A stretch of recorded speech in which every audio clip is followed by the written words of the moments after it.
just another thug story. Yeah, another thug story. What is your fear now at this point?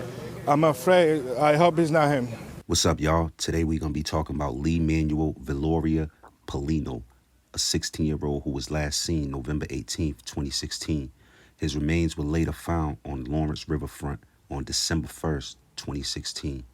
Now, before we get into this story, I need y'all to like, comment, subscribe, and also share this, all right? The high school sophomore was last seen on November 18, leaving his grandmother's house around 6 in the evening. Relatives searching for that boy ever since, including along this stretch of the Merrimack, where a headless body was found Thursday afternoon. A woman walking her dog making the gruesome discovery. The teen's severed head was recovered nearby. Lee's family, suspecting the worst, was frustrated by the lack of information. Friends and family have been searching for 16-year-old Manuel Paulino for 2 weeks, including along this stretch of the river. Back at the scene tonight, the boy's dad says his son, a sophomore at Lawrence High, had been down here with a friend. The DA is not making any connection. Have they told you anything, my friend? They haven't said anything. What are you thinking? I'm hoping for the best. In a statement this afternoon, District Attorney Jonathan Blodgett says investigators are now working tirelessly to determine the person or persons responsible. The teen's loved ones telling me they can't imagine a motive and that there will not be any closure until justice is done. Live in Lawrence, Jorge Quiroga, WCVB News Center 5. This was a horrific murder. And while it shook the community, we were completely and totally committed in our resolve to bring this to justice. A 16-year-old has been arrested and charged with murder. 16-year-old Matthew Borges is accused of murdering and decapitating Lee Paulino. Paulino's body was found along the Merrimack River nearly 2 weeks after he was reported missing. The young men were sophomores at Lawrence High School. He became jealous of me and Lee being friends. Former girlfriends testifying for the prosecution portray accused killer Matthew Borges as a possessive young man, jealous of Manuel Viloria Paulino, whose body was found in December 2016 on the banks of the Merrimack River in Lawrence. Lee's head had been cut off and his hands had been cut off. In the opening statement this morning, the prosecutor quoted a note that Borges wrote in this journal saying it targets Paulino. Go chill with him at his crib alone. Drink, smoke, and play it off. Kill him. Bring duffel bag, wear gloves, clean up mess, wear bags on shoes, wear clothes you don't care about. This surveillance video shows Matthew Borges luring 16-year-old Manuel Viloria Paulino away from his Lawrence home back in 2016 so that 4 other teens could walk in and steal his stuff. Today, 2 of those young men took the stand to tell a jury they concocted the plan with Borges, but learned after the robbery that Borges murdered and decapitated the Lawrence High School student. He told me that he killed Lee and cut off his head. But Borges' defense attorney argued that both witnesses repeatedly lied to police and lacked detail. You told us that Matthew told you that he killed Lee. Yes. But you don't know when he told you that. I don't know exactly when, but yeah. You don't know where he told you that. The jury also heard Borges' voice in a recorded police interview conducted a few days before Paulino's dismembered body was discovered. We left to the river to smoke. After that, it was like 6:30, we were still smoking, and I left around 6:45 to 7. Paulino was never seen alive after that. A police detective told the defendant his story seems odd. You yourself said the other day, this story really doesn't sound too good.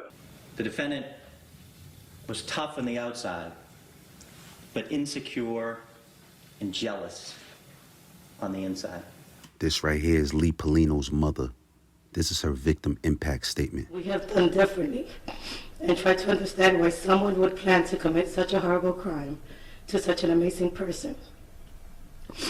From the moment that the news became public, all we have heard is outpouring of sentiments echoing the facts that we knew to be true.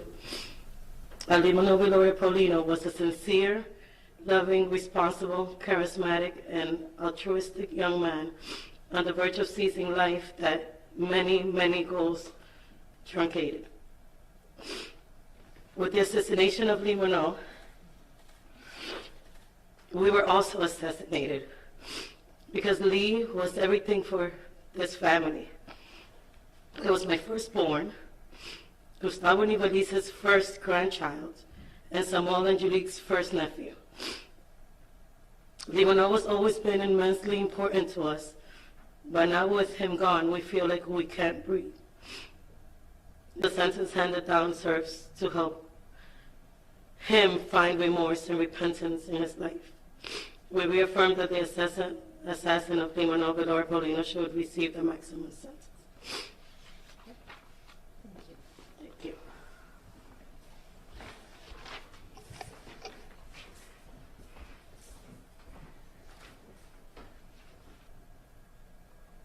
That's who we're dealing with, and that's what this trial was about.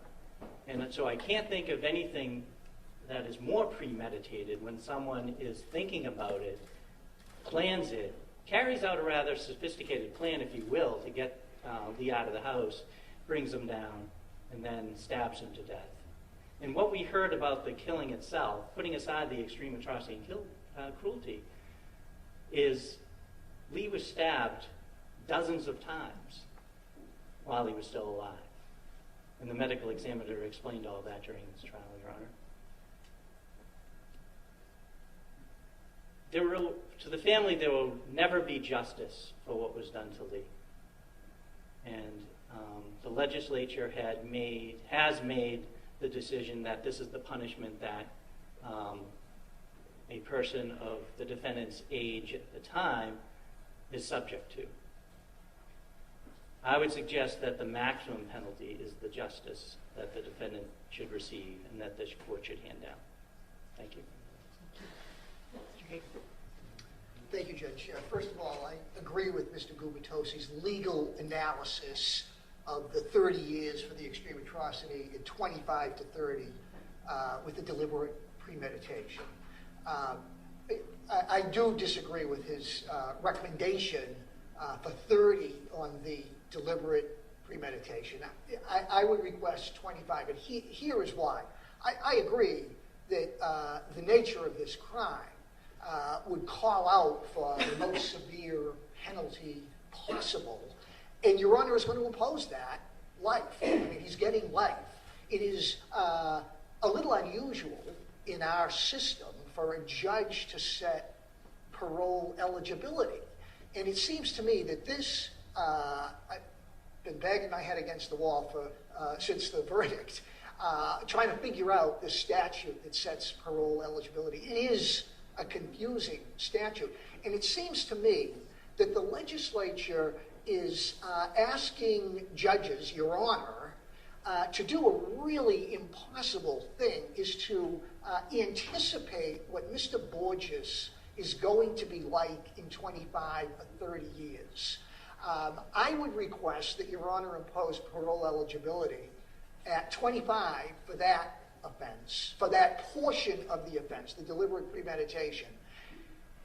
It's very unlikely that that would ever take effect where an appellate court is going to throw out the conviction for extreme atrocity or cruelty and keep the conviction for deliberate premeditation. That's hard to imagine that would occur. So for all intents and purposes, it's going to be 30-year parole eligibility. But if the unlikely happens and all he is being, the sentence he is serving is with the deliberate premeditation, I would suggest that you want to leave it to the parole board to figure out whether he is a worthy candidate for parole in 25 years. See how he's done in prison. Your Honor can't know what is going to happen over the next 25 years with him. And all I'm asking is that Your Honor give that unlikely possibility that he would be eligible for parole in 25 years. Let the parole board decide if he has not had a good record in prison. They won't parole him. And the final thing I want to say is he has been convicted of a horrific offense. The worst probably that any of we lawyers have ever seen. But he's not irredeemably depraved. There is hope for his redemption. He can change his life. And that's all I wanted to leave you on with. Thank you. Mr. Borges, as a defendant before me for sentencing, I give you the opportunity to say something to me if you wish. You do not have to, but I give you that opportunity if you wish to address the court. Okay, thank you. You can have a seat. It is ordered by the court that you be punished by confinement for a term of life with parole eligibility on the theory of extreme atrocity and cruelty at 30 years and parole eligibility on the theory of deliberate premeditation at 30 years to run concurrent, and that this sentence is to be executed upon you in and within the precincts of the Massachusetts Correctional Institution at Cedar Junction, and that you stand committed in execution of this sentence. The minimus shall reflect 948 days credit towards a sentence imposed this day. Sir, I must advise you, you do have the right to appeal to the Appellate Division of Superior Court the sentence that is imposed this day. If you wish to do so, you must do so in writing and within 10 days. And from the trial of this case, you hereby are to receive automatic review of your conviction before the Supreme Judicial Court of the Commonwealth. The victim witness fee is hereby waived by the court. It will not be imposed. You otherwise stand committed custody, Mr. Officer. One final issue, Judge, Yes. if I may. That's pre-sentence report, please be impounded. Yes, I will impound the pre-sentence report. Give you my copies. All rise. This right here was such a tragic way of dying. 16 years old with your whole life ahead of you, only to get betrayed by a so-called friend.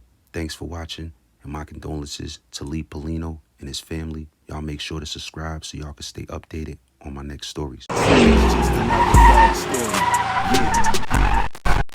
Thug story, put him on a T, that's what he wanted. Now the thugs mourning, they named the block after him. It's just another thug story. Yeah, another thug story.